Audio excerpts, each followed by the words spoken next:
Inclusive, até que em alguns momentos eu apresso um pouco a fita, porque senão me tira muito do tempo da minha aula de hoje. Ok? E depois nós vamos começar a aula de hoje. Eu preciso para a aula de hoje do programa. Alguém entende o que eu vou explicar?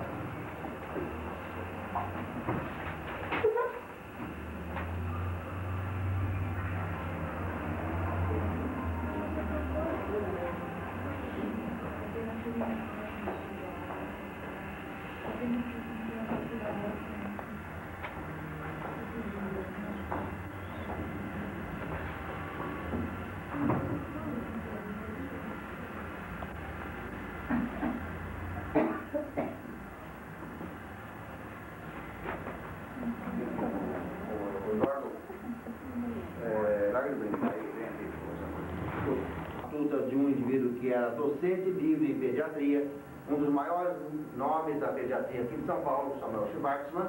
Nós tínhamos 10% de mortes em crianças em hidratação. 10%. Não sei se morreria 10% se nenhuma fosse hidratada. Com todos aqueles cuidados que vocês imaginam de uma pessoa de altíssimos conhecimentos nesse campo. Então ele diz assim, porque ele não vai lá olhar onde é que está essa água que ele passou. Porque se ele fosse autópsia olhar, ele ia ver que toda essa água está presa nas grandes cavidades abertas, as grandes cavidades do organismo, como o peritônio. Então ela vai para a região intraperitoneal. Então passou lá 3 litros de água, 3 litros de água na criança dentro do peritônio. Essa água tem que ser adaptada pelo SRE, senão o organismo não vai aceitar essa água. A água que o organismo aceita, você poderia chamar de uma água viva. É uma água adaptada à individualidade de cada um. Assim também o potássio, assim também o sódio, assim também o cálcio, assim qualquer outra coisa.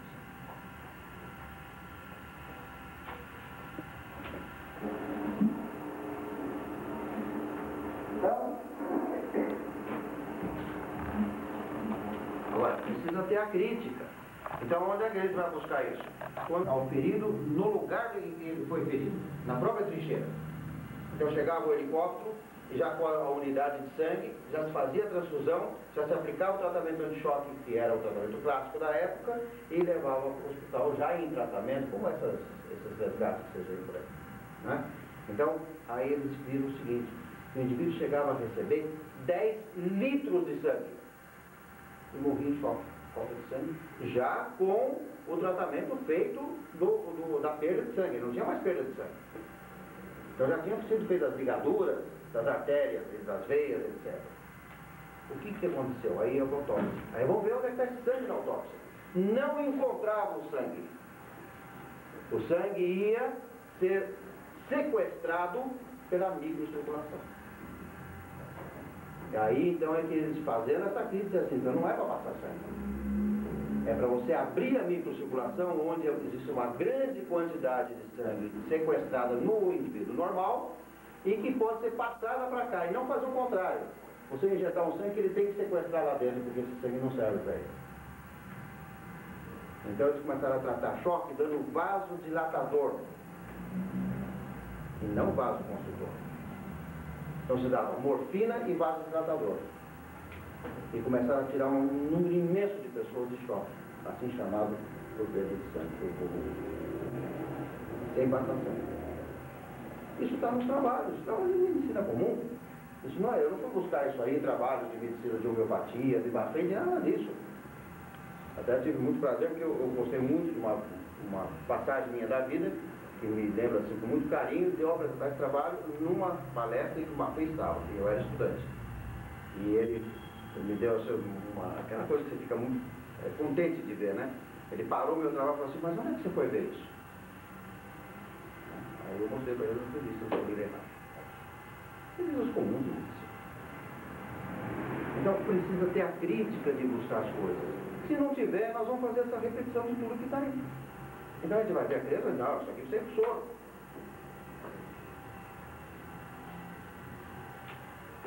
Mais alguma coisa?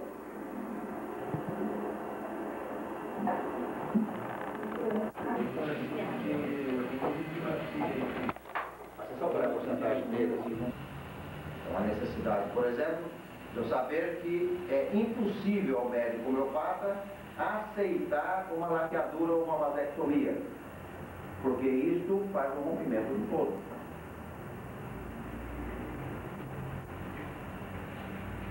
Ah, então você não trata de um paciente que fez laqueadura, tá? Para paciente louco, mental, que fez laqueadura, tudo isso não faço. São pessoas que precisam de auxílio. E o médico não pode abrir mão. Não pode chegar para você, não trata de você que é feio. É uma pessoa feia, não trata de você. Não é? Você é doente, então não quero. Mas você não pode chegar para a pessoa e dizer assim: olha, como você tem 10 filhos, para ele não vir o 11º, você vai fazer uma laqueadura. E também não pode dizer que deve usar preservativo. Não pode. Essa figura é uma figura da parcialidade do indivíduo. O sexo, a fome, o apetite, o desejo, o prazer, a felicidade, tudo isso faz parte de um todo único. É isso que eu tenho que enfiar na cabeça do meu paciente e na minha mesma. Para crescer junto com o meu paciente. Ah, mas aí, doutor, como é que a gente vai fazer? Meu namorado precisa de sexo, como é que eu faço? Eu mudei de namorado. Vai encontrar uma namorada que precisa de amor, de carinho, de atenção, de companheirismo. É uma outra visão. Mas todo mundo manda usar camisinha. Não. É que confunde as coisas. A gente usa camisa. Não é camisinha. Senão nós não vamos chegar lá. Homeopatia é um todo e não pode ser tomado nas suas partes apenas. E não pode reduzir o homem a uma condição apenas de animal. Senão não vai fazer homeopatia, não vai fazer homeopatia. Eu não preciso tratar o boi para ele ter uma boa alma. Ele vai para o corte mesmo. Mas eu preciso ver se aquele homem consegue prescindir de levar o boi ao corte. E permitir que o boi até tenha o direito de um dia ser reconhecido como tendo uma alma. Até muito pouco tempo as mulheres não tinham alma. Aí Deus conseguiu dar uma alma para as mulheres. Mas pouquíssimo tempo. Foi um erro. Mas pouco tempo. Não é? Há muito pouco tempo o negro e o índio não tinham alma. Podiam ser então escravizados.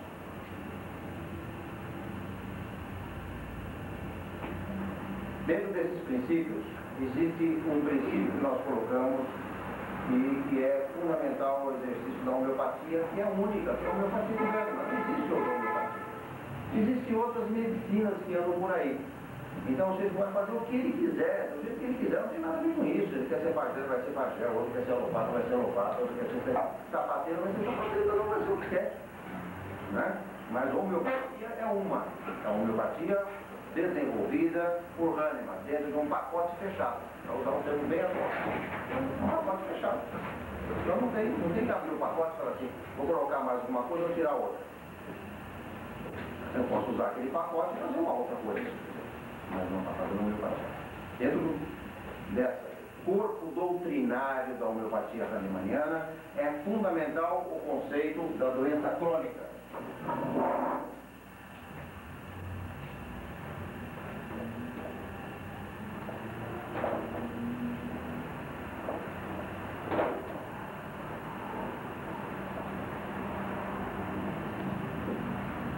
Então, Hahnemann observou com o exercício da homeopatia pelos tempos, em que ele foi complementando a sua obra, o seu arcabouço doutrinário e técnico, foi observando que muitas vezes, mesmo a homeopatia bem indicada, mesmo com medicamentos bem preparados, mesmo tratando o indivíduo por um tempo prolongado, mesmo obtendo inicialmente bons ou ótimos resultados, como dizia ele, que já seriam necessários para dar satisfação ao médico de ter usado uma medicina que trazia aos seus clientes já um resultado extraordinário, ele foi observando que muitos desses clientes continuavam voltando a buscar auxílio por apresentarem novas recaídas da mesma condição de queixa, às vezes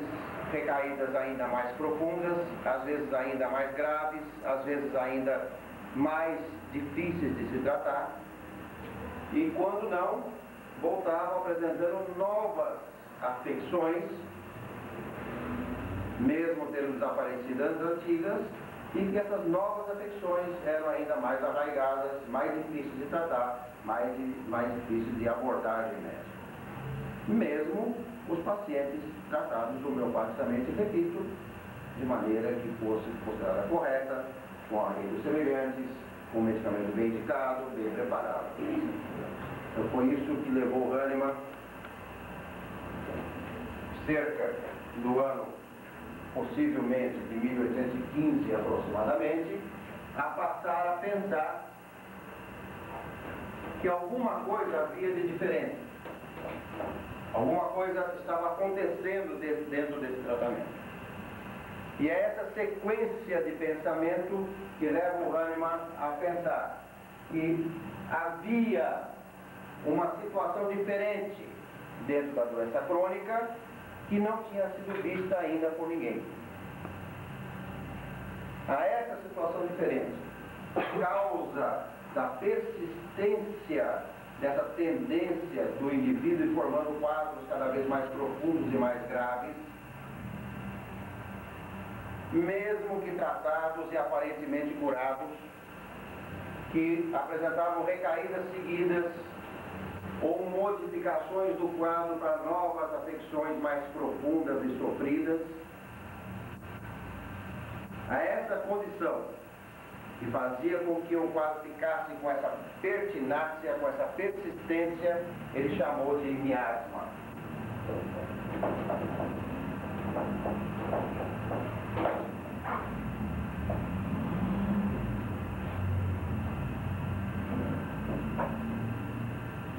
Agora que vocês acordaram, nós vamos dormir. Eu vou ler 1h30. E quem não quiser pode dormir aí sossegado. Então nós vamos acompanhar historicamente justamente essa colocação do Hahnemann. Como ele viu isso, como ele encontrou esse pensamento, como ele desenvolve o pensamento, como ele vai à profundeza do conhecimento e daí extrai o conhecimento da doença crônica. Doença crônica verdadeira ou miasma que já tinha sido visto de relance ou já vinha sendo praticado até com uma certa força por algumas civilizações. Os incas, por exemplo, tinham uma visão da doença crônica verdadeira. Então eles dividiam a medicina em duas medicinas. Uma medicina que podia ser praticada por médicos que nós podíamos chamar de médicos de um primeiro nível, ou compará-los com os médicos descalços da China antiga, e um outro nível de doença que eles diziam que só podia ser tratado por quem tivesse poderes e conhecimentos especiais, que nós podemos comparar com a doença crônica verdadeira. Então esse primeiro nível de doença seriam as doenças comuns. As doenças que nós tratamos, elas sobem e acabou. Não é? Então, por exemplo, seria uma anemia carencial. Não é? Então o indivíduo desenvolve anemia porque ele comeu mal. Eu vou dar uma comida boa e vai ficar bom.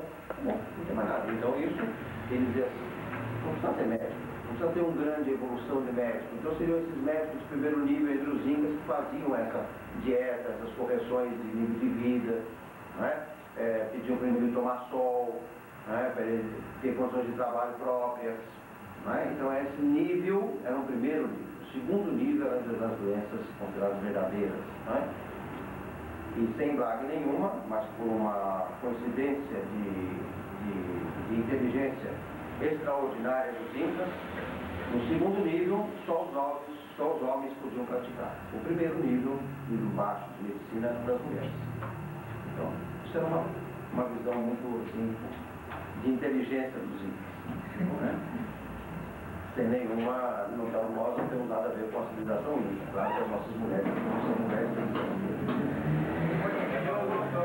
em 2 livros de ambulatório.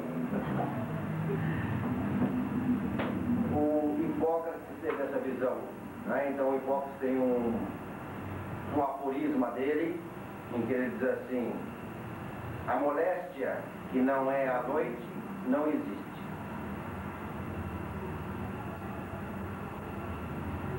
À noite, porque é uma observação de Hahnemann, as doenças verdadeiras são aquelas que pioram à noite. Então, aquilo que melhora pelo sono é uma doença banal, uma doença que qualquer um cura, não é uma doença verdadeira.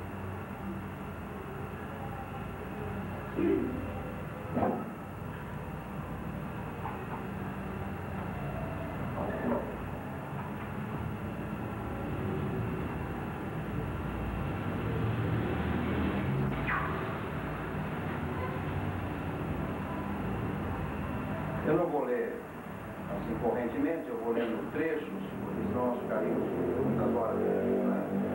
Mas isso é uma obra extraordinária do saber humano, extraordinária. Cada vez que eu leio isso, eu me sinto assim muito pequeno e me sinto uma vontade muito grande de voltar a estudar tudo outra vez, a pensar tudo, a repensar tudo, porque realmente é uma coisa de alguém genial, extraordinário. Tão genial que ele, quando deu isso a público, em 1828,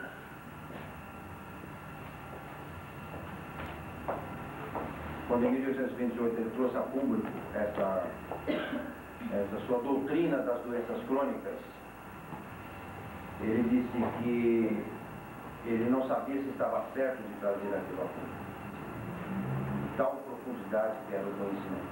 Então, ele começa no prefácio a dizer o seguinte: se eu não soubesse para que fim fui posto aqui na Terra, para tornar-me melhor, e tornar melhor tanto quanto possível tudo que me rodeia e que eu tenha o poder de melhorar, teria de me considerar muitíssimo imprudente se tornasse conhecida para o bem comum, ainda antes de minha morte, uma arte que só eu possua e da qual está dentro de mim fazer a mais proveitosa possível, se guardando-a em segredo.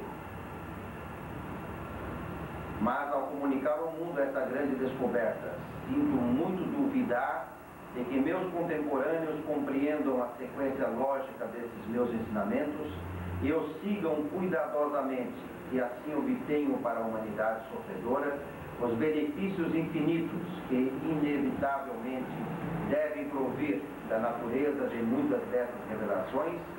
Eles, de preferência, deixem-nas sem as provar e sem se iniciarem nelas, e portanto sem utilidade.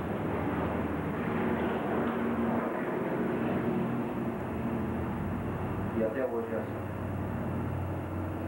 No mundo existem talvez 50 pessoas entre os homeopatas, milhares de homeopatas, que seguem isso por mundo. Ninguém mais foi capaz de seguir. Tão profundo que era o conhecimento dele. De tanta responsabilidade que exige do médico.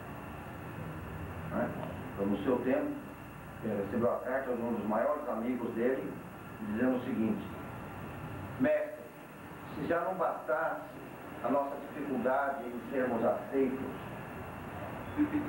fazendo uso das doses tão diluídas, ainda agora temos que arcar com a responsabilidade do conhecimento de algo tão misterioso como o miasma? Não, não posso seguir. E ele ficou sozinho. Aí ele começou a ser seguido por um meio advogado, meio botânico e meio veterinário, Benningshausen, né? E só depois da morte do Hahnemann recebeu uma licenciatura, uma licença do príncipe para fazer a medicina. E que parece que conseguiu entender alguma coisa das doenças crônicas, tanto que tem um repertório dos medicamentos antipsicóticos. Ninguém mais. Exatamente como ele fez.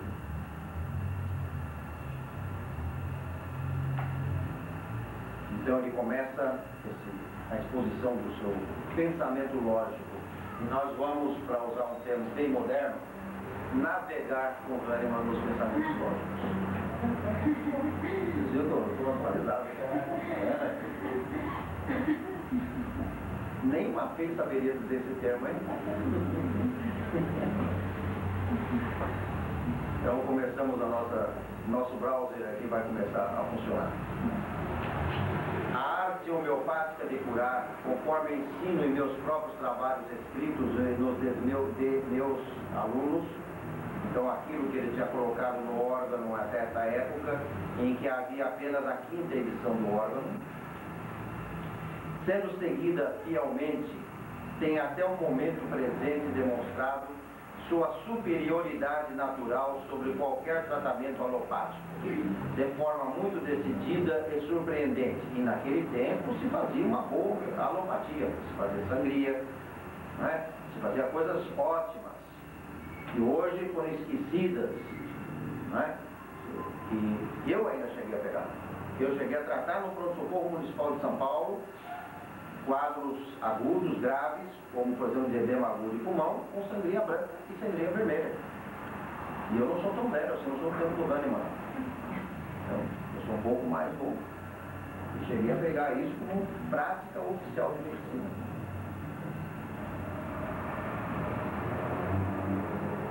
No tempo dele se fazia isso, que é uma boa medicina, que é uma medicina lógica. E ele ainda considerava superior à homeopatia. As doenças venéreas têm sido também radicalmente curadas pela homeopatia, com muito maior segurança, menos trabalho e sem quaisquer sequelas, pois, sem perturbar ou destruir as manifestações locais, cura a doença interna fundamental somente a partir de dentro, através do melhor remédio específico. Por quê? E como diz Maffei, aquilo que eu vejo da doença aguda, da doença venérea, que é o cancro, aquilo é a tentativa de localização dessa doença pelo organismo, é a tentativa de cura.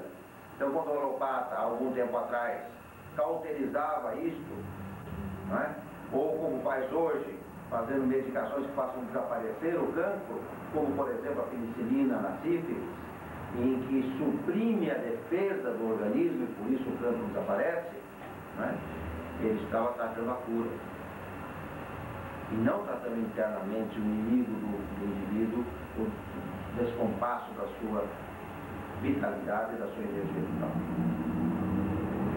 O tratamento dos médicos alopatas serviu simplesmente até o momento para aumentar o martírio decorrente desse tipo de doença, já que esse tratamento consistia de toda uma multidão de misturas nauseantes preparadas pelo farmacêutico, a partir de medicamentos de ação violenta, em grandes doses, e cujos verdadeiros efeitos isolados eram ignorados. Ao lado do uso de diversos tipos de banhos, de remédios odoríferos, salivantes, de narcóticos analgésicos, exatamente como hoje.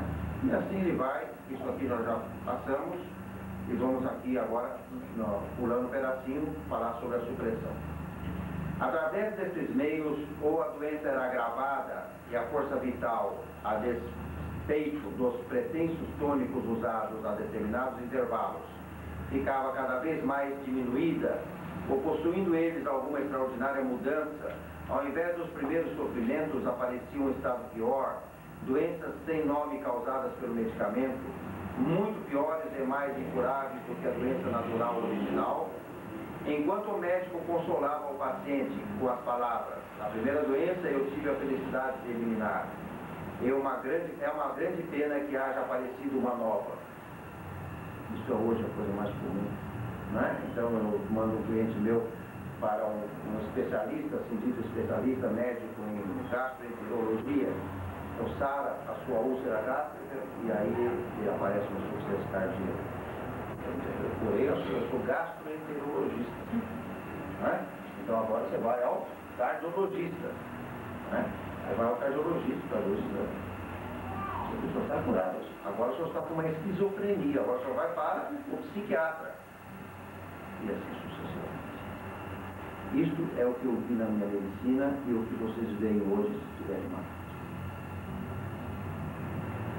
mas espero ter tanto êxito na eliminação desta última quanto eu tive em relação à primeira. E assim, à medida em que a mesma doença assumia várias formas, o grifo é dele, e à medida em que novas doenças iam sendo acrescentadas devido ao uso de medicamentos prejudiciais e impróprios, os sofrimentos do paciente eram continuadamente agravados até seus lamentos deploráveis serem silenciados para sempre ao exalar o último suspiro e os pacientes serem tranquilizados com a confortante frase: farsa. Foi usado e aplicado tudo o que se podia imaginar, no caso do falecido. Muito interessante a morte do Tim Maia. Interessante para nós que estamos vivos, né? Desinteressante ou interessante para ele, não sei. Mas, quando ele foi recebido no hospital, houve um bate-boca entre as pessoas que o levaram e o médico que o recebeu. Aí, o médico que recebeu disse assim: ele está muito mal, porque ele é um hipertenso e não tomava medicamentos. Aí a pessoa que acompanhou disse: não, já faz alguns anos que ele toma hipotensor, diurético e um calmante, de acordo com o médico cardiologista dele. A PTI morreu. Insuficiência respiratória cardíaca. Ele morreu de edema de pulmão. Teve edema de pulmão. O que faz edema de pulmão? Insuficiência cardíaca. Ué, mas os remédios que ele tomava? E o hipotensor que ele tomava? Ah, ele estava com a pressão muito alta. Ah, então era o peso. Estava muito pesado.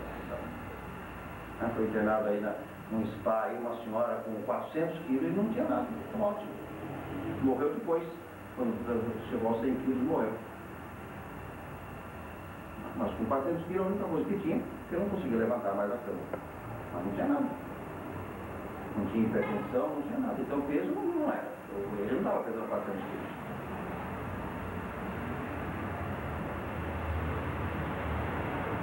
As queixas cediam em sua maior parte com o tratamento homeopático perante doses muito pequenas daquele remédio que houvesse provado sua capacidade para produzir a mesma série de sintomas mórbidos num organismo são. Se a doença já não estivesse demasiadamente arraigada e se não tivesse sido arruinada pela alopatia por tempo demasiado e em grau elevado, frequentemente cedia durante um tempo considerável. De modo que a humanidade tinha bons motivos para considerar-se afortunada pela homeopatia, mesmo por essa pequena ajuda, e na realidade muitas vezes proclamou sua gratidão. O paciente tratado dessa forma podia considerar-se, e o fazia de fato muitas vezes, em muito boa saúde, quando julgava imparcialmente seu estado atual de melhora e eu comparava a sua posição bem mais dolorosa anterior ao tratamento homeopático que lhe havia proporcionado seu auxílio. Até mesmo alguns erros grosseiros, no entanto, de dieta, resfriar-se, o aparecimento de climas especialmente rudes, frios e úmidos ou tempestuosos, ou até a aproximação do outono. O outono é uma das estações mais fortes que existe. Então agora que vem aparecendo os infartos, acidentes vasculares cerebrais isquêmicos, agora é a hora disso. Desde mais ou menos 15 dias antes da entrada do outono napolitano. Mesmo quando brando e ainda mais o inverno ou uma primavera fria, algum exercício violento do corpo ou da mente, mas principalmente algum choque à saúde causado por uma lesão externa severa ou por um acontecimento muito triste que haja batido a alma, sustos repetidos, um grande pesar, aflições e contrariedades constantes, qualquer dessas circunstâncias, no entanto, aquele indivíduo que tinha sido tratado pela homeopatia e se considerava em condições de saúde, causavam frequentemente, num corpo enfraquecido, o reaparecimento de um ou mais dos transtornos que pareciam já ter sido superados, e esta nova condição era muitas vezes agravada por alguns concomitantes bastante novos, os quais, se não eram mais ameaçadores do que os primeiros que haviam sido removidos homeopaticamente, eram frequentemente tão problemáticos quanto aqueles e então mais obstinados. Isto se chama supressão. Ou seja, você faz um tratamento, tira uma doença, aparentemente está curada, ela volta mais profunda, mais arraigada, quando não com aspectos novos de doenças novas e moléstias novas, mais obstinadas e mais graves. E ele é muito claro em colocar isso aqui. Foi feito com homeopatia. E os homeopatas que não estudam acham que é só o alopata que faz supressão. Não. O homeopata faz supressão. Essa foi uma das maiores discussões que nós tivemos com a escola argentina, principalmente com o senhor Izaiaga, que dizia, de jeito nenhum, isso que está escrito aí não é supressão homeopática. Está escrito aqui, é supressão homeopática, feita com a melhor das homeopatias, desde que essa homeopatia desconheça o tratamento da doença crônica verdadeira ou miasma. Supressão também existe por homeopatia, e é mais grave. É mais grave, porque a supressão com homeopatia muitas vezes não dá oportunidade mais de cura. E com a alopatia às vezes dá. Porque a homeopatia age diretamente impressionando a energia vital.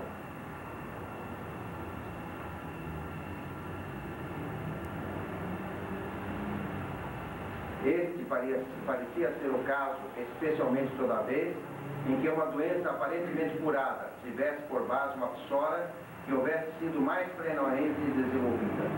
Quando acontecia uma reincidência desta, o médico homeopata administrava o remédio mais adequado dentre os medicamentos conhecidos na ocasião.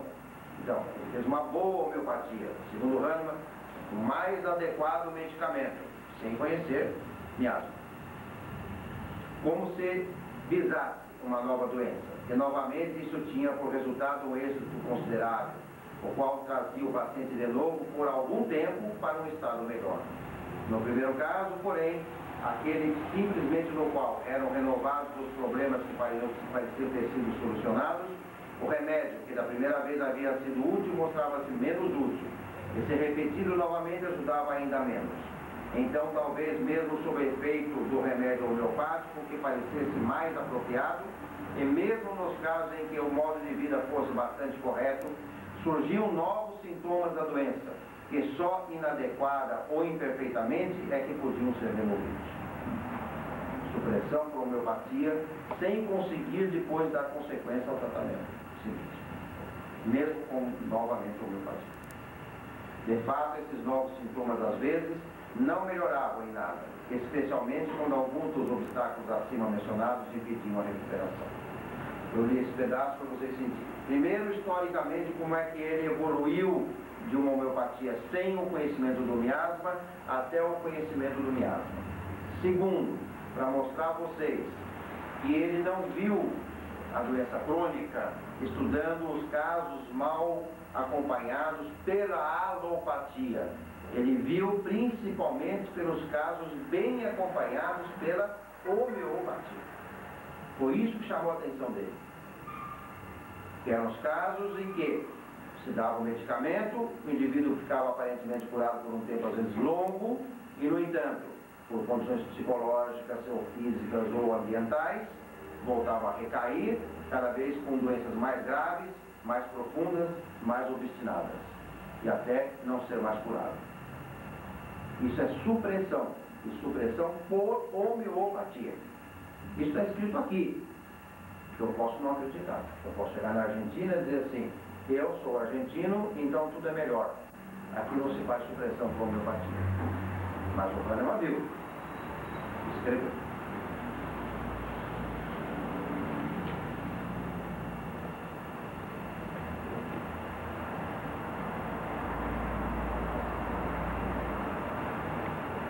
E ele então faz a grande pergunta do sábio, né? Se eu estou com uma medicina na mão tão boa, se ela é capaz de resultados tão bons, por que que muitas das vezes eu não consigo curar profundamente? O que existe? Então ele faz todo o raciocínio que eu quero que vocês leiam devagar em casa, releiam, né? Então, principalmente aqui da página 33 e seguinte. Então ele faz a pergunta. Por que então essa força vital, influenciada eficientemente pelo medicamento homeopático, não consegue produzir recuperação alguma que seja verdadeira e permanente nestas moléstias crônicas, mesmo com a ajuda dos remédios homeopáticos que melhor cobrem os atuais sintomas, enquanto essa mesma força que é criada para o restabelecimento de nosso organismo permanece, não obstante, tão infatigável e exitosamente ativa, complementando a recuperação inclusive em doenças agudas graves. O que existe para impedir isso? Ele foi levado a fazer a sua pergunta. O que está acontecendo? E aí ele descreve a doença crônica verdadeira em asma. A grande extensão dessa doença crônica verdadeira fica demonstrada nos novos sintomas que surgem de tempos em tempos. Então ele diz assim: existe uma doença única, cujos aspectos mais superficiais eu fui pegando pelo tempo e fui tratando esses aspectos superficiais, sem ir à profundidade dessa doença única, que é aquilo que nós vimos uma vez chamada doença do sistema retículo endotelial. Fibromatosis é a doença única. Só existe uma doença, é a doença do SRE. Insuficiência cardíaca, a pneumonia ou qualquer outro aspecto dessa doença são aspectos superficiais. Existe uma doença profunda que arraiga, que dá raízes a essas condições todas. E que, suprimidas essas condições, o organismo vai aprofundando as suas condições de doença e de moléstia. Então, a grande extensão dessa doença fica demonstrada nos novos sintomas que surgem de tempos em tempos. Desse modo, o médico homeopata não deve esperar curar permanentemente as manifestações separadas desse gênero, na presunção até então acalentada de que se trate de doenças bem definidas e existentes isoladamente, e que podem ser curadas permanentemente e completamente. Por conseguinte, ele deve primeiro descobrir, tanto quanto possível, a extensão total de todos os acidentes e sintomas que pertencem à moléstia primitiva desconhecida. Tudo isso é grifado por ele. Antes que possa esperar descobrir um ou mais medicamentos que consigam homeopaticamente cobrir a totalidade da doença original por meio dos seus sintomas peculiares. Através desse método, ele poderá então ser vitorioso, capaz de curar e de eliminar moléstias em toda a sua extensão e, consequentemente, também suas ramificações em separado, ou seja, todos os fragmentos de uma doença que aparecem em tantas e tão variadas formas.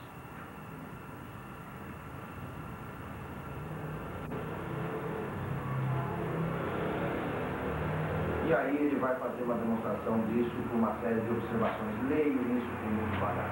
São coisas muito bonitas, não é? Eu levei muito tempo para entender por que o Maffei tinha uma frase de que a doença cardíaca não existe. Ela só existe para deixar cardiologista rico. E eu ficava com isso na minha cabeça. Eu levei mais ou menos 30 anos pensando nisso. Está aqui. Está só aqui. Ele fez a mesma observação. Não é? Então ele diz aqui assim: os aspectos enganadores da doença verdadeira. Não é? Então são os diagnósticos anatomopatológicos que aparecem por aí. Hipertrofias sarcomatosas, tumores, emaciação, as pretensas doenças do coração. Foi lá observar as pretensas doenças do coração. Precisou que agora eu pegasse uma folha de São Paulo, porque a gente estuda medicina pelos jornais e pelas pessoas. A gente não estuda medicina pelos livros de medicina. E medicina não serve absolutamente para nada. Então eu fui lá, estou abrindo, está lá escrito aquilo que o Maffei falou. Um estudo de cardiologistas da Inglaterra mostra que as doenças cardíacas não são mais do que carências do complexo B. Mas o Maffei cansou de falar isso. Eu ouvi isso muitas e muitas vezes o Maffei falar. Então ele chegava e dizia assim na autópsia: está vendo essa língua? Língua lisa, isso aqui é língua de quem não tem complexo B. Isso é língua de brasileiro desnutrido. Então leva a cardiopatia. Instalada, aí não tem mais jeito. Tem que ir lá antes. Ou ele está aí porque ele tem uma doença carencial, ou ele está aí porque o seu SRE não funciona, ele não consegue absorver complexo B, doença verdadeira, doença do SRE.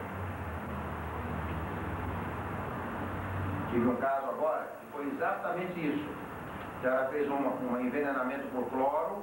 O envenenamento por cloro leva a uma destruição do sistema retículo endotelial, não absorve o complexo B e não tem o que faça absorver. Em 2 meses de insuficiência cardíaca, e morreu. Morreu em insuficiência cardíaca. Não tem o que você conseguir fazer. Foi destruído o SRE, não tem mais recuperação. Claro, tem inúmeras outras observações sobre um caso como esse. Era uma pessoa que depois da autópsia mostrou que tinha já uma metástase de um câncer que tinha sido operado e que, portanto, como em todos os casos, a pessoa morre porque ela se suicida, ela se suicidou para não ter uma morte dolorida. Por isso ela se fechou dentro do banheiro, durante 2 horas e meia ficou limpando com cloro o banheiro. Não é por gosto. O desejo de morrer. Não existe aquele que é assassinado, não existe aquele que é suicidado. Sempre a morte é um suicídio. Sempre. Não há exceção. E isso eu fui descobrir depois que também está escrito no Freud. E o Freud não faz nenhuma exceção. Ele diz assim, não, mas tem aquele caso de indivíduo que tinha 140 anos, esgotou a vida e morreu. Não, não. Ele morreu porque suicidou. Então eu já estou cansado. Entendeu? Eu estou cansado. Me cansa ver certas coisas como essa que eu falei para vocês no colégio que escreveu na produção.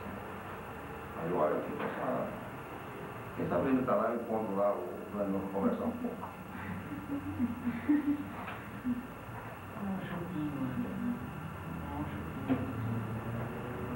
Segura. Lá deve ter. As coisas boas devem ter. Então, as úlceras, inflamações crônicas, hipertrofias, sarcomatosas, tumores, emaciação, sensibilidade excessiva, bem como deficiências no sentido da visão, audição, olfação, gustação, tato, desejo sexual extinto ou excessivo, doenças da mente e da alma, desde a imbecilidade. Isso aqui é onde vão se tratar os médicos, eles vão fazer os medicina. Desde a imbecilidade até o êxtase, desde a melancolia até a insanidade raivosa, desmaios, vertigens, tudo são apenas manifestações parciais do miasma. Apenas manifestações parciais da doença única. Apenas manifestações parciais do sistema retículo endotelial. A não ser que sejam doenças benéficas.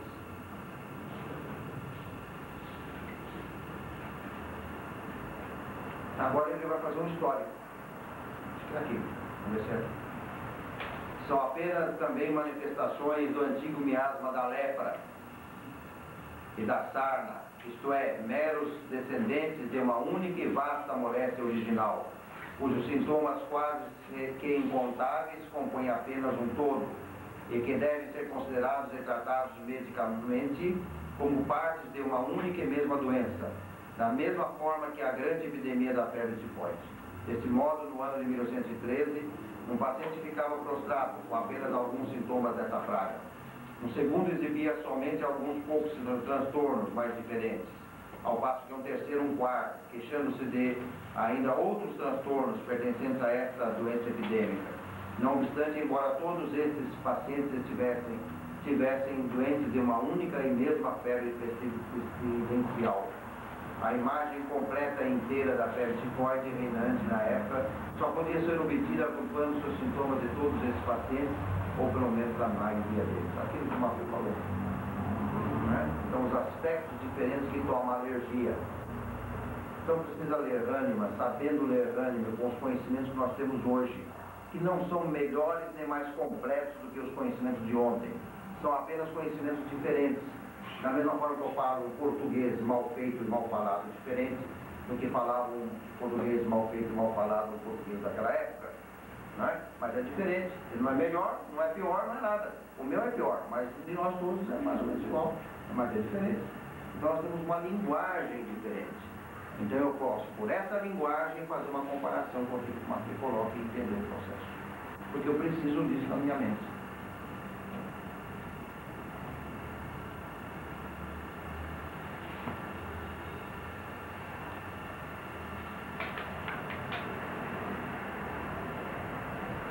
Aqui na página 42, ele vai de Moisés, a lepra, a sarna e ao miasma. Leio isso devagarinho, senão vou ter que ler tudo que está aqui. É muita coisa. Então tem um estudo histórico do desenvolvimento da miasma, do miasma que sobe. Desde lá da citação de Moisés.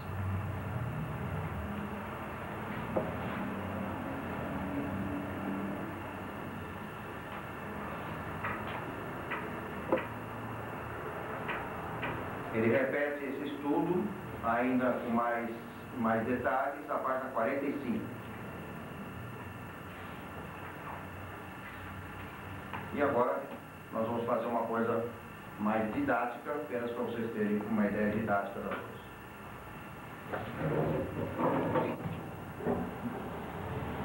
Está fazendo uma dessas? Estou vendo que bobagem.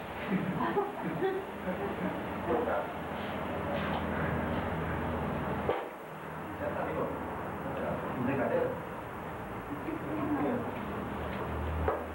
É meu dedinho. Acabou o dedinho?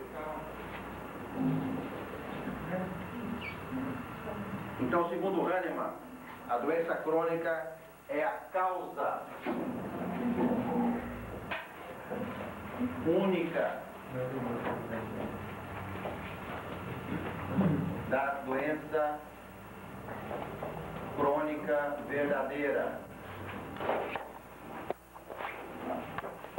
Aquela que só pode ser curada se for tratada por medicamentos homeopáticos indicados segundo os princípios dos miasmas ou da doença crônica verdadeira. Se eu tratar isto com homeopatia sem fazer a consideração das características da doença crônica verdadeira, segundo Hahnemann, eu não vou conseguir fazer o tratamento, a não ser por acaso. Eu não tiro no escuro.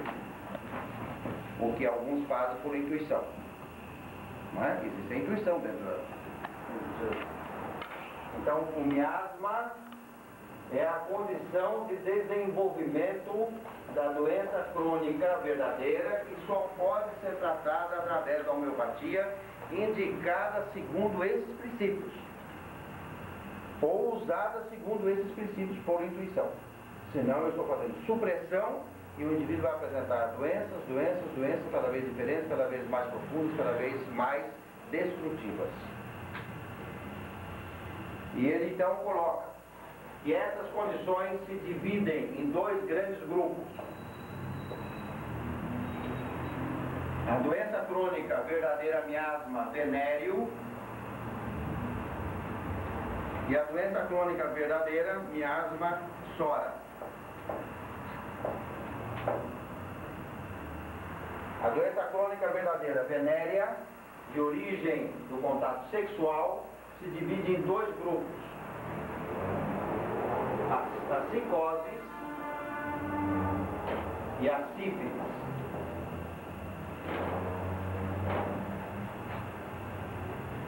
A psicose ou gonorreia e a sífilis ou sífilis moléstia.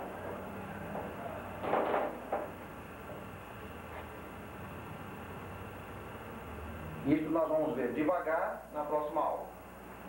Hoje nós vamos nos ater ao estudo da sora.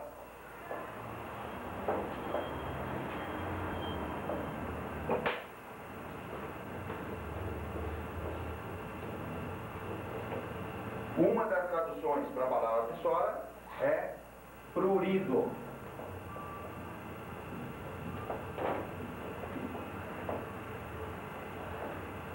Característica fundamental dos sintomas psicóticos.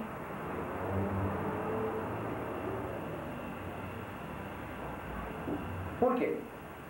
Porque psora é a grande doença do sistema retículo endotelial.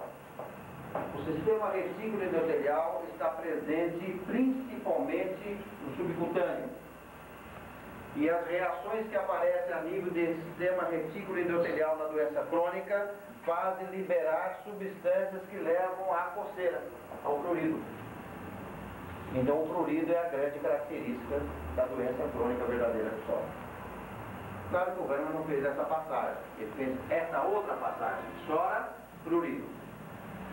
Mas não essa é a regra, ele não tinha conhecimento do assunto.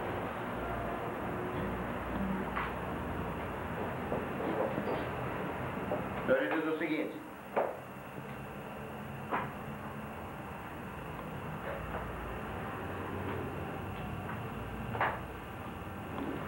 parágrafo 78. As verdadeiras doenças crônicas naturais são as oriundas de um miasma crônico. Então elas são oriundas, são causadas por um miasma crônico.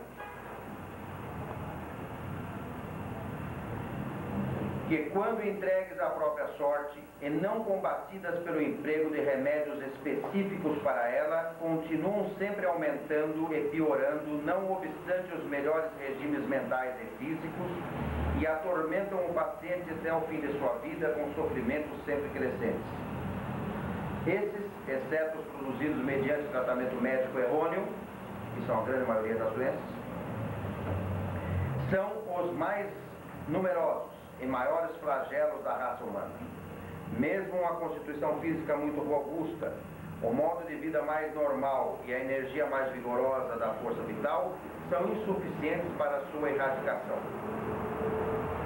Até agora, só a sífilis, no 79, tem sido conhecida até certo ponto como doença crônica miasmática, que quando não curada, cessa somente com o término da vida.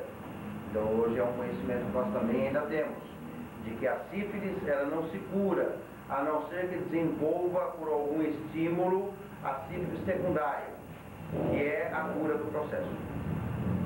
Se ela fizer sífilis primária e for a sífilis terciária e assim chamada sífilis quaternária, depois vamos explicar por que assim chamada, ela não tem cura e acompanha o indivíduo até a morte. A psicose ou o mal condilomatoso, ou seja, a gonorreia, não curada, e vamos dizer por que consideramos o mal condilomatoso gonorreia, mas isso na aula própria, igualmente ineradicável pela força vital, não foi reconhecida como doença crônica miasmática de caráter peculiar, o que, sem dúvida, é. E os médicos imaginaram que a tinham curado quando haviam destruído as excrescências na pele, embora a discrasia persistente por ela, ocasionada, escapasse à sua observação. E no 80 volta a história.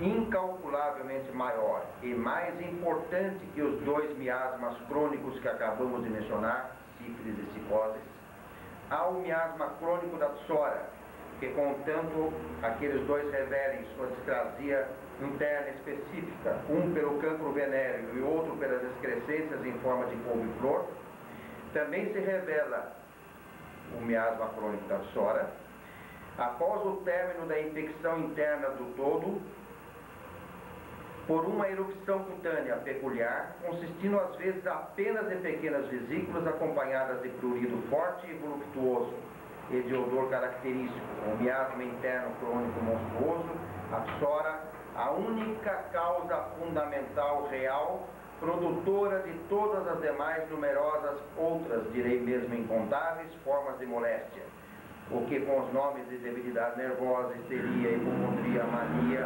melancolia, demência, furor, epilepsia, convulsões de toda sorte. Veja que sabedoria do Hahnemann, não é?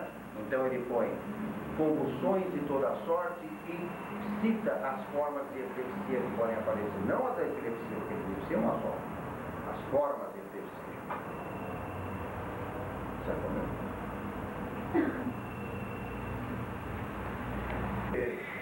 Que condição nos traz de proveito o diagnóstico? Ou a condição de conhecimento de uma dessas patologias pelo nome? Se todas elas são causadas por uma única condição. E é essa condição que tem que ser tratada.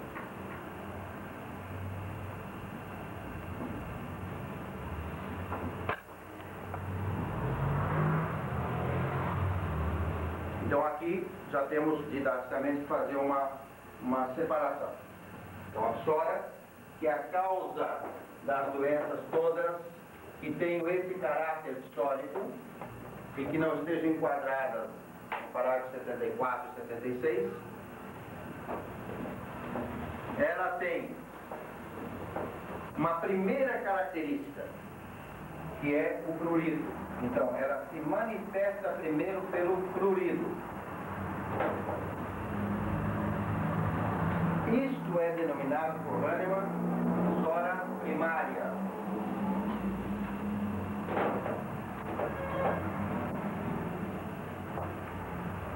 Que pode ou não ser acompanhado por uma lesão típica vesiculosa, pode ou não. Eu posso ter apenas o prurido. Isso é psora primária. Não há outra lesão, não há outra moléstia, não tem nenhuma outra consequência. Apenas indica que o organismo foi contaminado no seu todo pela psora. Ou seja, que a energia vital está como um todo alterada. Só depois que isso acontece, que acontece em apenas um momento muito rápido, é que aparece em seguida a condição de reação orgânica do organismo, que é o prurido. Esse prurido pode desaparecer ou ser suprimido. Em qualquer das circunstâncias, ele vai aparecer depois em forma de moléstia. Moléstias essas que vão guardar características próprias da psora e que são chamadas pelo Hahnemann como formas secundárias da psora.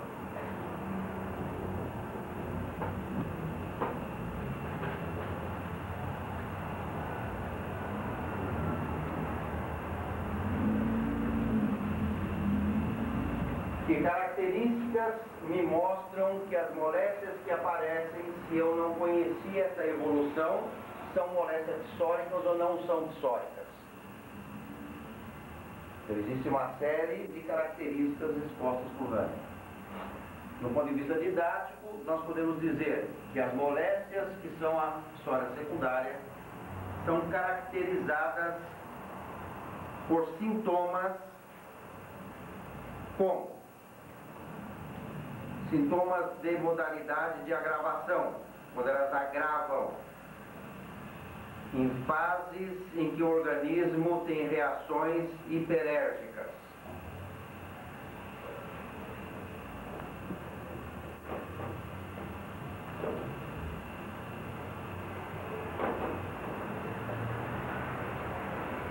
Por exemplo, são aquelas que agravam pelo repouso,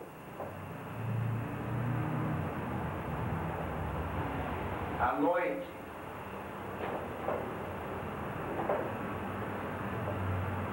ao pôr do sol,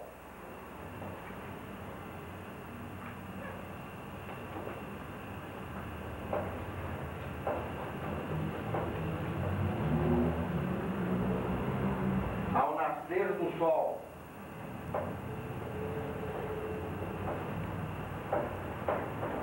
por isso é muito comum a pessoa morrer às 5 horas da manhã, que é quando começa a aparecer a energia solar. Ainda não apareceu a luz solar, aparece a energia solar. Aí o indivíduo morre.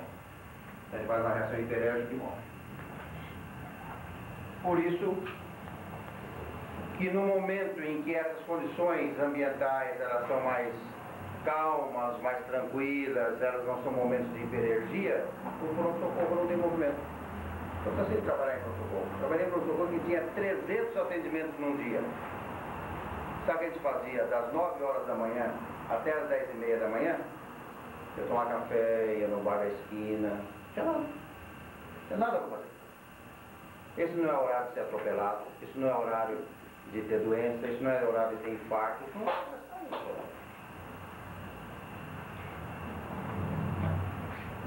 Então, quando a moléstia é verdadeira, ela agrava em momentos de hiperenergia, como por exemplo, ao repouso. Então, o contrário, ela melhora pelo movimento, pelo exercício. Então, uma moléstia verdadeira, uma psora, qualquer das suas expressões patológicas, melhora pelo exercício. Então, o reumatismo que melhora pelo exercício é um reumatismo impregnado e causado por uma psora. Então, tem que tratar a psora para poder vencer o reumatismo. Um reumatismo que piora à noite é um reumatismo que piora porque ele tem como causa uma psora. O reumatismo que melhora à noite, que melhora pelo repouso, então ele não é um reumatismo de psora.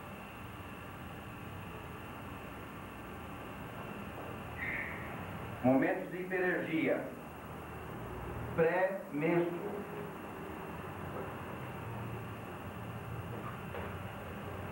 Por isso que a mulher tem aumentado nessa fase a sua epilepsia, então ela tem enxaqueca, ela tem contrações, ela tem cólicas, até no primeiro dia, quando começa o sangramento.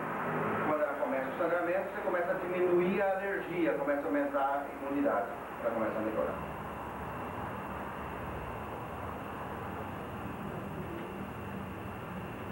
Na alimentação.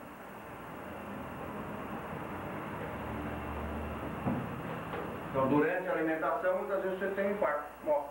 Está comendo e morre. Né? Pula na água e morre. Né? Porque ele está com a alergia lá em cima. Ele está com todo o sistema dele trabalhando através do SRE ativamente excitado.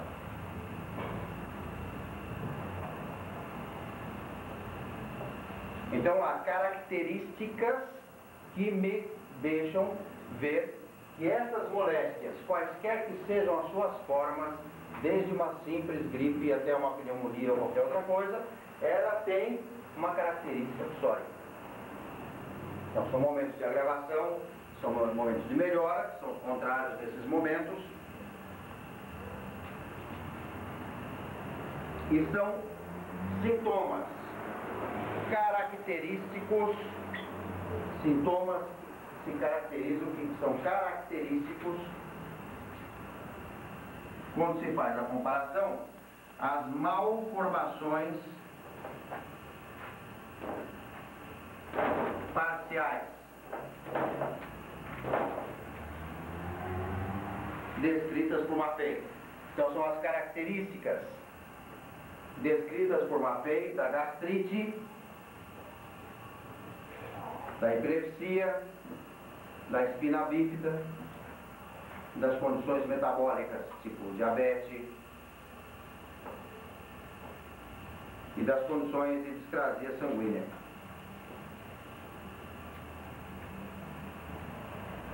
Então nós vamos ver que o Hahnemann descreve todas essas condições que vão caracterizar a moléstia como sendo uma moléstia psórica em sintomas citados nas doenças crônicas, que são 432 sintomas. Quando eu vi isso aqui, a primeira vez, tive vontade de desistir da homeopatia. Eu falei assim, olha, a primeira vez que eu comecei a decorar alguma coisa que tinha mais de 100, foi na anatomia, quando eu tive que decorar o nome dos ossos, que era metade disso aqui. E eu já não consegui. Como é que eu vou decorar 432 sintomas? O paciente sentar na minha frente e dizer, ah, isso aqui é uma história. Aí eu tive vontade de desistir. Aí você analisando, então a gente vai ver que esses 432 sintomas são os sintomas da gastrite, da epilepsia, da espina bífida, e são sintomas que têm como modalização essas condições de alergia alta, de hiperergia. Aí ficou fácil, porque já tinha decorado tudo isso na faculdade de medicina. Tinha levado 6 anos decorando, então agora é fácil reconhecer a pessoa. Então isso precisa ser livre. Então a gente precisa pegar os sintomas, desde o primeiro sintoma da pessoa desenvolvida e ler, pensar como é que é, isso aqui pertence a isso, pertence a isso. Aí nós vamos começar a sentir isso do paciente. O paciente vem e conta a história, fala assim, ó, o sintoma sobe, isso aqui não é sobe, isso aqui é sobe, isso aqui não é sobe. Quando você fala, como por exemplo, que o reumatismo e câncer, um reumatismo histórico, ou então não ser não é ele. Seria uma condição de hipersensibilidade. Aquilo que o Maffei descreve como hipersensibilidade. Então é uma condição genética também, né? e que o indivíduo está numa fase hipersensível. Por exemplo, o indivíduo ele é muito sensível ao café. Ele não pode nem sentir cheiro já. Isso é hipersensibilidade, isso não é moléstia crônica verdadeira. A hipersensibilidade pode ser desenvolvida através de uma reação de hipersensibilidade. Quando o indivíduo desenvolver uma reação com hipersensibilidade, vai ter usado mercúrio e vai ter uma dor no joelho. O joelho é o órgão de choque, não vai apresentar dor por hipersensibilidade. Ele vai morrer, por exemplo, ao tomar uma anestesia. Será que ele tivesse psora? Ele pode não ter psora e morrer por anestesia. É uma reação de hipersensibilidade.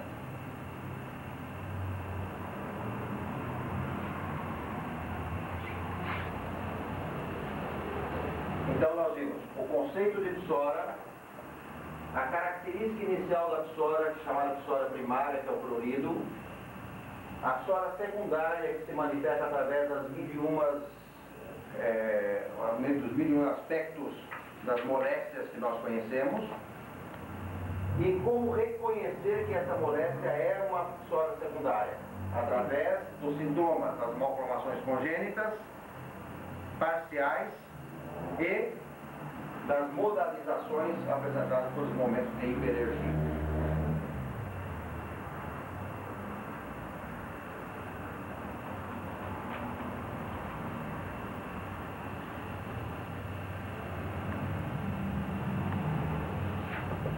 É interessante nós revisarmos que o miasma, ele não é a psora, ela não é aquela moléstia.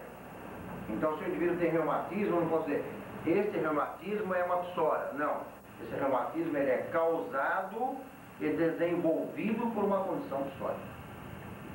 A psora está antes do reumatismo, ela é anterior ao reumatismo. Ela vai expressar-se através do reumatismo, ela vai expressar-se através do câncer, ela vai expressar-se através de dos aspectos das moléstias diversas.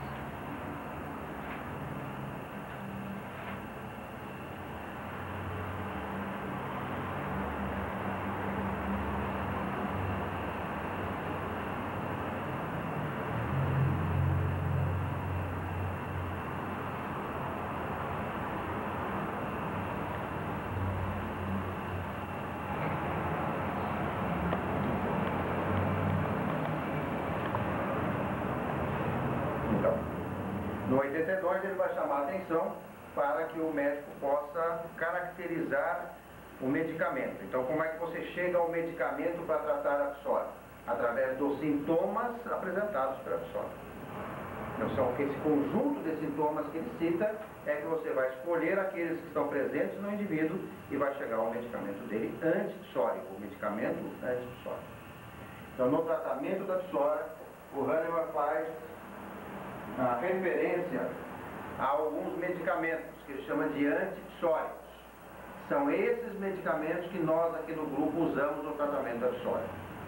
Olha, são conhecidos hoje cerca de 2.000 medicamentos homeopáticos. O Hahnemann cita cerca de 60 medicamentos antipsóricos. E nós só usamos esses 60. E só usamos esses 60 porque nós não conseguimos definir exatamente como se consegue chegar à conclusão de que o medicamento é antipsórico. Enquanto nós não fizermos isso, nós não podemos ampliar a lista, que é ampliável, claro. Não discutimos que não seja ampliável. Apenas não nos sentimos seguros para fazer essa ampliação. Então, para nós, são antipsóricos os mesmos antipsóricos de Hahnemann.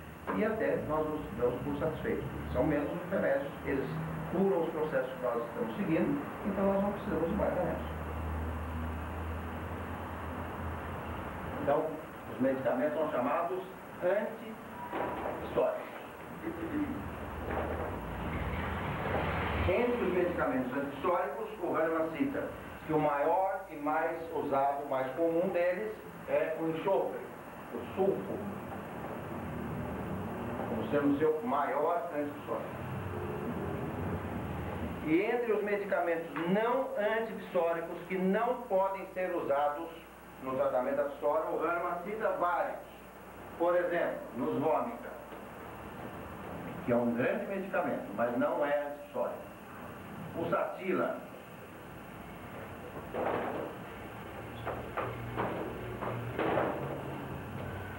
Dois grandes medicamentos que não são antipsicóticos.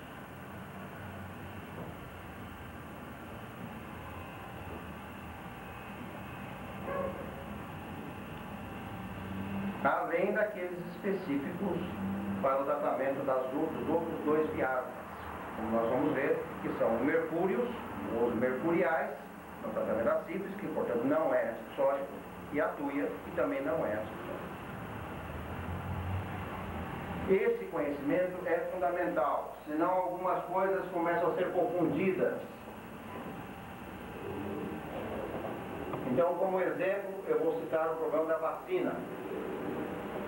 Então, por muito tempo, homeopatas que desconheceram as doenças crônicas segundo Hahnemann e, portanto, desconheceram este livro de doenças crônicas e fizeram vistas grossas para os parágrafos da sexta edição, ou por não conhecerem, ou porque não queriam conhecer, acharam que as vacinas não homeopáticas, entre aspas, as vacinas comuns aplicadas pela homeopatia, e que são usadas desde a primeira metade do século XVIII, elas causavam uma doença chamada psicose, faziam uma psicotização. E, portanto, se elas causavam psicose, deviam ser tratadas por tuia. Qualquer um de vocês que chegar em qualquer farmácia homeopática para dizer assim: eu quero um remédio contra a vacina que meu filho tomou ontem, leva a tuia. Tuia, para o Hahnemann, é um medicamento específico do tratamento da psicose.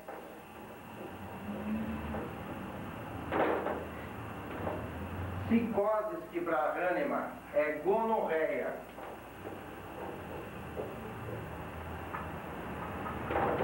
Só se essa criança teve contato com a gonorreia da mãe ou do pai. Porque senão não é por vacina que vai pegar a gonorreia. Então esse é um erro de interpretação por quem não conhece Hahnemann. Aí você dá tuia para tratar a vacinação, que causa, por exemplo, coisas como verrugas, causa inflamações dos olhos, conjuntivites, otites, assim, essas coisas mais comuns. As mais comuns, não as mais destruidoras, não é? Aí eu dou a tuia e desaparece o sintoma. Desaparece mesmo. O que foi feito?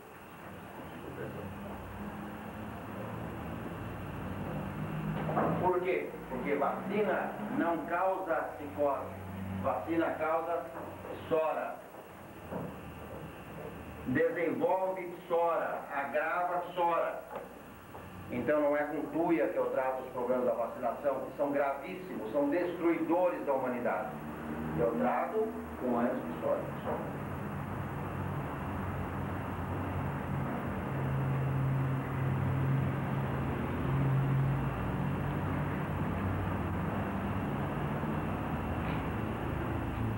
Só um exemplo para vocês verem como um homeopata pode fazer a maior besteira do mundo por não conhecer o fundamento da sua doutrina.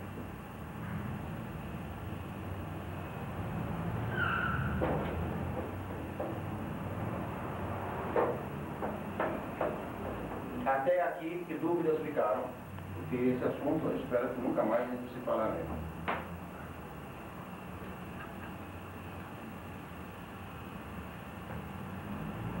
Então, conceitos fundamentais que nós temos que levar.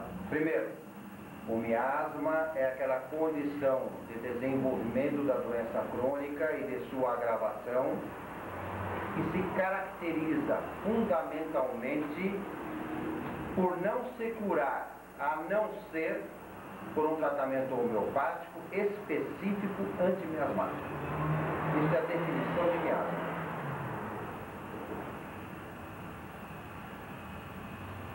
O miasma se apresenta em duas formas fundamentais: venéreo e não venéreo.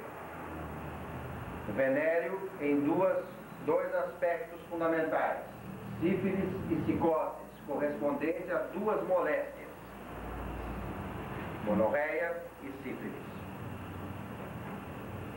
Gonorreia que não se cura por outro processo, a não ser por um processo homeopático específico. Isso é uma experiência muito comum no consultório do homeopata. Então, quando se tira uma história, a gente pega a história com anamnese, né? Então a gente vai fazer a anamnese, tira a história completa, então tem lá, antecedentes pessoais. Então, antecedentes. O senhor já teve alguma vez doenças venéricas? Se é uma pessoa mais simples, o senhor já teve alguma vez doenças de mulher? Desculpe as mulheres. Né? Então, você vai muitas vezes no primeiro contato dizer que não. Né? É muito comum o indivíduo não ter liberdade para dizer que teve uma gonorreia, que teve uma coisa qualquer. Aí você dá o tratamento, começa com o tratamento episódico nele. 2, 3 meses depois ele começa com um puro gonorreia. Começa a ter uma, entre aspas, gonorreia. Aí ele vem apavorado, diz, doutor, o que eu faço com uma gonorreia? Aí você vai tirar a história dele, ele não teve nenhum contato externo, não saiu de casa para nada. É um coitado que nem relação sexual está tendo, como hoje é muito comum pelo estresse que os homens vivem. Né? Então como é que aconteceu? O que foi que aconteceu? Eu dou antipsórico. Aquela gonorreia que ele teve há 30 anos atrás, aparece outra vez. Porque ela não estava curada. Estava escondida pelo tratamento alopático, que faz com que as reações do organismo sejam bloqueadas.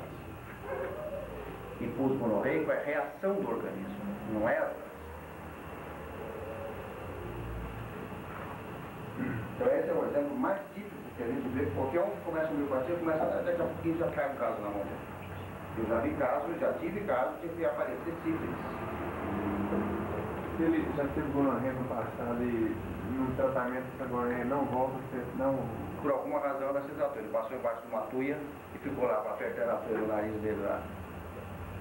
Que é uma dos folclores pelos quais se diz que se descobriu a tuia, né? Que tinha lá uma árvore de tuia na porta de uma igreja lá e que o padre apareceu com tuia, com gonorreia. E aí perguntava, como é que o senhor tem gonorreia? Não tem gonorreia, né?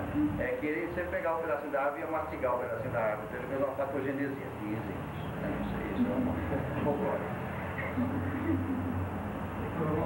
Não sei se Caravaggio, mas assim, as formas de contato. Então, as formas de contágio. O contágio da psoríase se dá de pessoa a pessoa. É um contágio imediato e é um contágio energético. É uma coisa que eu não queria entrar, porque tem coisa que a gente vai entrar tudo. Mas é isso. É um contágio imediato, de pessoa a pessoa e energético. Então o homeopata, ele vê o micróbio como um partícipe inocente da moléstia. E crucificado na sua inocência pela ignorância dos médicos. Então você pega um indivíduo, esse indivíduo ele é um meio de cultura. Então ele tem vários micróbios aí, né? Que são micróbios que acham muito bom estar nesse meio de cultura. Entra nele um miasma, então modifica-se o meio de cultura. O que é esse miasma? É uma condição energética que modificou a condição energética do indivíduo. Esse meio de cultura modificado agora, ele fica ótimo para o desenvolvimento do pecado, o bacilo de Koch. Aí, essa condição do indivíduo, que é chamada de tuberculose, ela fica ótima para aparecer ali com o bacilo de Koch. Eu vou fazer uma cultura de vida e encontro o bacilo de Koch. Mas não posso me encontrar. Porque mesmo ele sendo um meio de cultura ótimo, ele pode não ter atraído para ele o bacilo de Koch. E ele está tuberculoso. Então quando eu fiz a minha carta de tuberculose, eu disse, quando você não encontrar no escarro, você vai lavar o gato. Quando você não encontrar no escarro e não lavar o gato, você injeta na cobaia. Se a cobaia morrer, é porque é tuberculose. Não, assim não está no escarro. Não está no lavar o gato. Onde é que está esse bacilo de Koch? Porque eu posso não ter o bacilo. Simplesmente isso. Ah, mas eu faço uma reação alérgica e ela dá reação cruzada com alergia ao bacilo de Koch. Isso é reação alérgica, isso é sensibilidade alérgica. Isso não tem nada a ver com bacilo de Koch. Então teve um paciente aqui que veio ontem, ou anteontem, com um exame, em que eu fiz o diagnóstico por telefone de mononucleose infecciosa, que agora é época. Não é porque eu sou nenhum gênio, né? Porque uma filha me ensinou né? Porque ele teve uma vez mononucleose, eu levei para uma firma, ela falou, você é mononucleose. Aí eu aprendi, porque na escola eu não aprendi, mas aí eu aprendi, meu filho está doente. E aí você só vai parar, você leva bastante cristais, só mudar a pressão do cristal, né? Mudar as condições ambientais. Então, essa paciente chegou e falou assim, olha doutor, eu trouxe o exame, ele é positivo para toxoplasmose e negativo para mononucleose. Reação cruzada, filho, é só isso. O resto é clínica. Isso também é uma fake news. Isso é reação alérgica. Na primeira fase, a mononucleose dá negativa ao exame específico. E o coitado já ia ser submetido a um tratamento de toxoplasmose. Tá ótimo, sarou, porque é mononucleose sarada, né? Sozinho. Desapareceu tudo das reuniões. Não, tá bom, sarou. Se fosse toxoplasmose, tinha sarado. Então isso tudo precisa ter muito em vista. Então para nós, esse coitado paciente, ele é um paciente por aqui. Deve se estabelecer, é um sem-teto que veio aqui e encontrou uma condição ótima para ficar. Ele não é o causador da tuberculose. Ele é um partícipe dela. É energia. A modificação da energia. Modificação do meio de desenvolvimento. E a microbiologia, para poder fugir dessas condições aqui. Vocês já ouviram falar isso? Agora é muito difícil isso, né? Mas antigamente as coisas eram mais observadas, né? Por uma série de motivos. Então, ninguém tinha cachumba. Ninguém tem cachumba. De repente, pá, um caso de cachumba. Outro caso de cachumba, outro caso de cachumba. Mas vai embora. Como é que apareceu primeiro? Não tinha que ter alguém, um vírus da cachumba, que chegou lá e levou para ele? Aí a microbiologia... Tem uma policial que perguntou se alguém daqui perdeu ou roubaram uma mochila. Tem uma revista, não tem uma revista da família, tem uma farmácia. É meu, pegaram ali. O que aconteceu? Você perdeu ou roubaram? Você estava lá embaixo. Ah, você deixou na sala ali, abriu a sala, hein? Alguém entrou aí, então. Tinha mais alguém que deixou o bolso no negócio? Eu desci um pouco, mas tá faltando mais nada, né, Não, não tem nada faltando. Lá não tem nada. Não tem bolso, não pode deixar bolso. Tem vinho. Não, vinho na minha sala não tem. Não tem? Não, já deve. Então, aí o que a microbiologia fez? Inventou aquela figura iluminada do... Como chama isso? Do... Não sei que leva o paciente sem a doença. O portador são. Portador são. Então quem é o portador são? É esse que levou o vírus lá e pegou o primeiro que pegou o cachumba. Não é isso.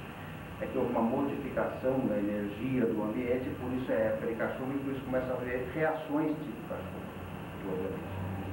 São reações de adaptação, são reações alérgicas, alergoimunitárias.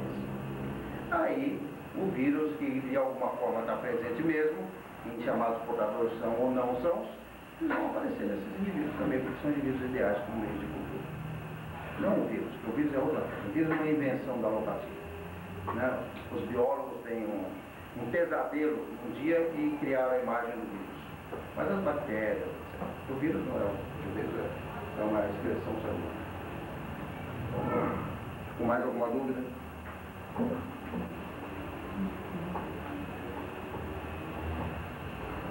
Só para a gente terminar, o negócio do vírus, eu estava no segundo ano de medicina, e uma vez enfiava na cabeça da gente que a gente tinha que aprender genética, tal, não sei o que, e não da obra. Aí nós fomos a Piracicaba e levamos um professor de genética de Piracicaba para fazer uma palestra sobre genética em Sorocaba. E em Piracicaba, na época, como hoje, era o grande centro de desenvolvimento genético, né? Por causa dos negócios de plantas, que as faziam, né? Esse professor era uma festa, uma pessoa extraordinária, né?